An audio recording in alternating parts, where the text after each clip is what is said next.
कर्नाटक के अंदर जो वॉलंटियर्स काम करते हैं, हमारे अभी हाल में जब मैं दिल्ली गया था तो कर्नाटक की जो वॉलंटियर्स की, हमारे मेंबर्स की, हमारे लीडरान की पूरे लोगों ने तारीफ की। इंडिया में ये कर्नाटक स्टेट ही ऐसा स्टेट है जो बेस्ट हाजियों के लिए बिना किसी तकलीफ के ये करते हैं। तो इसलिए हमारे हर साल जो वॉलंटियर्स को फेलिसिटेशन रखते हैं। आज हमारे जमीर साहब भी आ रहे हैं, हेड मिनिस्टर भी अभी थोड़ी देर में आ रहे हैं। तो उनकी लीडरशिप में हमारे पूरे मेंबरों के साथ, हमारे स्टाफ के साथ, हमारे सरफरा साहब जो एक्जीक्यूटिव ऑफिसर हैं उनके साथ इंशाल्लाह उनको फेलिसिटेशन प्रोग्राम रखें, जिसके अंदर सर्टिफिकेट्स भी देंगे, मोमेंटोस देंगे और जमजम भी।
आज हमारी हज कमेटी की मीटिंग थी।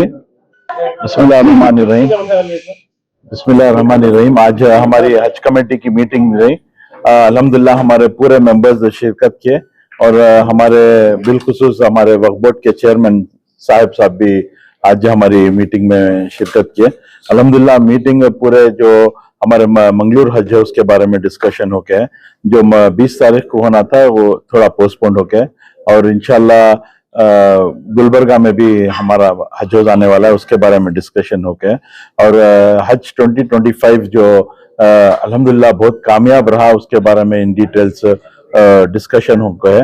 तो पूरी मीटिंग अल्हम्दुलिल्लाह बहुत अच्छी तरीके से पूरे मेंबर्स के कोऑर्डिनेशन के साथ, पूरे मेंबर्स के साथ जो हर मर्तबा बिलखुसूस इस बार की जो हमारी मेंबर्स की जो टीम है अल्हम्दुलिल्लाह बहुत अच्छी अंडरस्टैंडिंग है, बहुत अच्छी मेल है। पूरे एक दूसरे को साथ देते हुए कामयाब रहा है जो हज 2025। इंशाल्लाह हज 2026 भी इंशाल्लाह कामयाब रहेगा। और इस दरमियान में इंशाल्लाह नए 2 चीज आने वाले हैं। हमारा जो नेक्स्ट बिल्डिंग आने वाली है यहाँ, और मंगलूर का हज है उसके बारे में, और गुलबर्गा के हज है उसके बारे में। वेटिंग लिस्ट में कितने इस बार टोटली 17,000 चेंज 400 लोग एप्लीकेशन डाले थे, जिसके अंदर पूरी इंडिया में हमारा जो इंडिया का कोटा रहता है 1,23,000 रहता है, तो 1 लाख का खुर्रा हो गया। इसके अंदर हमारे कर्नाटक को इस बार 7,614 हमारा खुर्रे में नाम आके हैं, और 20 पर 3,000 का अलोकेशन सऊदी गवर्नमेंट से होना है। जैसे वो अलोकेशन होता है तो हमको वो जो 20 पर 3,000 में पूरी इंडिया के अंदर 11 स्टेट्स है, जिसमें कर्नाटक भी है, जो हाईएस्ट एप्लीकेशन फॉर्म्स आके हैं हमारे पास। दूसरी स्टेट्स में होते एप्लीकेशन फॉर्म्स अंडर कोटा हो गए, तो इंशाल्लाह उम्मीद रखते हैं कि वो भी हमको इस बार वो कोटा भी हमको मिलेगा। वो कोशिश है हमारे मेंबर्स की, हमारे मिनिस्टर साहब की, हमारे बीजेड जमीर अहमद खान साहब की और हमारे रहीम खान साहब की, तमाम की कोशिश यही रही कि मैक्सिमम जितने भी वेटिंग लिस्ट है वो क्लियर करें। और जैसे लास्ट टाइम बोले, इंशाल्लाह इस बार सेकेंड लैप में हमारा इंशाल्लाह ऑलमोस्ट फाइनल स्टेज में है, तो इस बार जितने भी हुज्जाज इकराम जाएंगे सेकेंड लैब में जाएंगे। सेकेंड लैब में जाने के 2 बेनिफिट होते हैं, जितने भी जाएंगे जिद्दा जाएंगे, एहराम की हालत में जाएंगे, और ज्यादा से ज्यादा जो दूसरे स्टेज जो फर्स्ट फेज के कैंसिलेशन होंगे वो भी कोटा इंशाल्लाह हमको मिलेगा। तो कुछ अभी फाइनल सेंट्रल हज कमेटी फाइनल नहीं किए, बल्कि फर्स्ट इंस्टॉलमेंट 1,52,300 ऑलरेडी ले चुके हैं हाजियों के पास से। तो पूरे हाजियां अब जो सऊदी गवर्नमेंट को 1,100 करोड़ कुछ देना था इंडियन गवर्नमेंट से, वो पैसा जाके है। इंडिया के अंदर आप बखूबी जानते हैं कि कर्नाटक के अंदर जो वॉलंटियर्स काम करते हैं, हमारे अभी हाल में जब मैं दिल्ली गया था, तो कर्नाटक की जो वॉलंटियर्स की, हमारे मेंबर्स की, हमारे लीडरान की पूरे लोगों ने तारीफ की। इंडिया में ये कर्नाटक स्टेट ही ऐसा स्टेट है जो बेस्ट हाजियों के लिए बिना किसी तकलीफ के ये करते हैं। तो इसलिए हमारे हर साल जो वॉलंटियर्स को फेलिसिटेशन रखते हैं। आज हमारे जमीर साहब भी आ रहे हैं, हज मिनिस्टर्स भी अभी थोड़ी देर में आ रहे हैं, तो उनकी लीडरशिप में हमारे पूरे मेंबरों के साथ, हमारे स्टाफ के साथ, हमारे सरफराज साहब जो एग्जीक्यूटिव ऑफिसर हैं उनके साथ इंशाल्लाह उनको फेलिसिटेशन प्रोग्राम रखे हैं, जिसके अंदर सर्टिफिकेट्स भी देंगे, मोमेंटोस देंगे और जमजम देंगे। मेरा पहली बार इस मीटिंग में मैं शामिल हुआ हूँ चेयरमैन साहब की दावत पर, और माशाल्लाह सारे मेंबरान से मेरी मुलाकात हुई और बेहद मुझे खुशी हुई और मेरा इस्तकबाल किया भी गया। और मैं खुशी के साथ ये बताना चाहता हूँ कि माशाल्लाह ये साल का जो हज था 2025 का, माशाल्लाह उसकी रिपोर्ट भी मैंने सुनी और बहुत ही उम्दा इंतज़ाम करने की कोशिश की जा रही है। उम्मीद है कि ये इंतज़ाम बेहतर से बेहतर होता जाए हर साल, और हम सब की ज़रूरत है, हर मुसलमान की, कि इसमें हम जहाँ जैसे कंट्रीब्यूट करना चाहें वैसे कंट्रीब्यूट करना चाहिए, क्योंकि ये एक फ़र्ज़ है जो हम सबको अदा करना है। और उस अदायगी में अगर हमारी शमूलियत हो जाए किसी भी तरीके से, तो ये इंशाअल्लाह सवाब का बाइस होगा। अल्लाह ताला हम सबके खिदमत को कबूल फरमाए, यही मेरी दुआ है। हज कमेटी की मीटिंग में ज़्यादातर डिस्कशन यही था कि मंगलूर हज भवन के सिलसिले में, गुलबर्गा हज भवन के सिलसिले में, और रही बात बीदर की भी, उन्होंने कहा है कि बीदर में एक हज भवन बनाना है। और जो लास्ट टाइम हज का जो एक्सपेंडिचर हुआ उसके बारे में अप्रूवल्स के लिए ये मीटिंग बुलाई गई थी, और हज का रिपोर्ट के जिसमें तो माशाल्लाह बहुत बेहतरीन फीडबैक रहा है हाजियों से कि लास्ट टाइम का जो हज हुआ कर्नाटका स्टेट हज कमेटी की ओर से, और जो गवर्नमेंट ऑफ सऊदी अरेबिया में भी जहां पर इंतजामात इस बार थे हज के, माशाल्लाह बहुत बेहतरीन थे, क्योंकि वहां पर भी जो कोटा है हज का लोकल्स के लिए कम किया गया था, तो हाजियों को हज करने में बहुत आसानी हुई। जैसे आप जानते हैं कि इस हज के पहले लास्ट ईयर का जो हज हुआ था उसमें बहुत सारी दिक्कतें हुई, जुमरत में वगैरह, वो क्या कहते हैं, बाहर निकलने में धूप से बहुत लोग उसमें इंतकाल कर गए और बहुत तकलीफ उनको ये करना पड़ा। तो इस बार ये सब मद्देनजर रखते हुए सारे गवर्नमेंटों ने उनका, वहां पर जो सऊदी गवर्नमेंट ने बेहतरीन इंतजाम इस बार का, तो सारे हाजियों जब वापस आए उन्होंने बहुत अच्छा वहां का फीडबैक हम लोगों को दिया है, और उसी सिलसिले में हम लोग मीटिंग किए थे, तो उस सारे मेंबर्स हम लोग डिस्कस किए। इसके अलावा मंगलूर हज भवन के बारे में हम लोग डिस्कस कर रहे थे। मंगलूर हज भवन का सारा मुकम्मिल है, एफडी का अप्रूवल हो गया है, और हमारे क्या कहते हैं कर्नाटका हाउसिंग बोर्ड से इस हज भवन को इधर बनाने वाले हैं। तो 20 करोड़ के एस्टिमेट में इसको करने वाले हैं।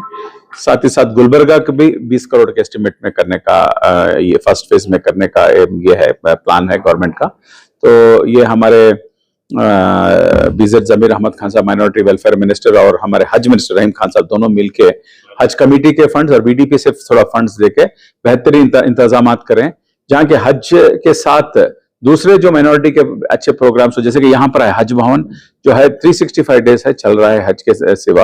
यहाँ पर आईएएस की ट्रेनिंग चलती है और लास्ट टाइम बहुत बच्चे यहाँ से सेलेक्ट होकर निकले, तो इसी तरह हर डिवीजन में है। तो उधर ये इंतजाम अगर हैं तो बच्चे सिविल सर्विस में या गवर्नमेंट सर्विस में जो माइनॉरिटी कम्युनिटी के बहुत कम जाते हैं, तो उनको जाने के लिए और ट्रेनिंग करने के लिए बहुत आसानी होगी और उनको इसमें कामयाबी हासिल होगी। जैसे हज कमेटी ऑफ इंडिया भी ऐसे ही करती थी पहले, के आईएएस की ट्रेनिंग करते थे वो जो दूसरे पीरियड में दारुल इसमें हमारे हज कमेटी ऑफ इंडिया की बिल्डिंग बॉम्बे में, उसी तरह हम भी करने वाले हैं। तो बहरहाल यही डिस्कशन आज हुआ। और जो नया जो एप्लीकेशंस आए हैं, तो जैसे चेयरमैन साहब ने बताया कि फर्स्ट कोटा 1 लाख लोगों में हिंदुस्तान में हम लोगों को 7,000 कुछ कोटा दिया है, तो और 3 से 4,000 लोग हज जा सकते हैं जब दूसरी जगह कैंसलेशन होता है। तो वो उम्मीद रखें हम लोग, इंशाल्लाह कोशिश है कि इस बार हम ज्यादा से ज्यादा हाजियों को यहाँ से कर्नाटक से हम लोग भेजें। ये हाजियों की जो खिदमत है ये एक शर्फ है, एजाज है जो हमको मिला है। हज कमेटी के मेंबर्स तमाम काबिल मुबारकबाद है कि अल्लाह तबारक ताला ने हाजियों की खिदमत के लिए इनको मुंतखब किया है।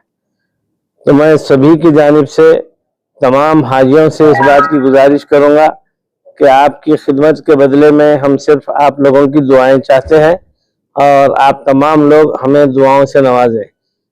मैं सैयद मंसूर अहमद कादरी जो अंजुमन खादिमुल हुज्जाज का मोतमद हूँ बीदर में, जो बीदर में तो गुज़िश्ता 27 सालों से हम एक अंजुमन चलाते हैं जिसके तहत तमाम हाजियों को दरख्वास्त फॉर्म के फिलअप करने से लेकर हाजियों को भेजने तक की तमाम खिदमत, जिसके अंदर तमाम तरबियती प्रोग्राम्स होते हैं, वैक्सीनेशन प्रोग्राम होते हैं। यहाँ की हज कमेटी जानती है कि ये काम हम करते आ रहे हैं और अल्हम्दुलिल्लाह हमारे वजीर हज जनाब रहीम खान साहब ने इस मर्तबा मुझको यहाँ पर हज कमेटी का मेंबर बनाया, जिसके लिए मैं उनका शुक्रिया भी अदा करता हूँ। और बीजेड जमीर अहमद खान साहब जो माइनॉरिटी मिनिस्टर हैं, वो भी जो है ना हमारे लिए बड़ी खिदमत अंजाम देते हैं। मैं इस मौके पर सिर्फ यही कहूँगा कि जो भी खिदमत हो रही हैं अल्हम्दुलिल्लाह बड़ी ही उम्दा हैं, बेहतरीन है। तमाम हज कमेटी के मेंबर्स काबिल मुबारकबाद हैं। मैं बेंगलुरु के और तमाम कर्नाटक के हुज्जाज इकराम से गुजारिश करूँगा कि वो अपनी दुआओं से नवाजें।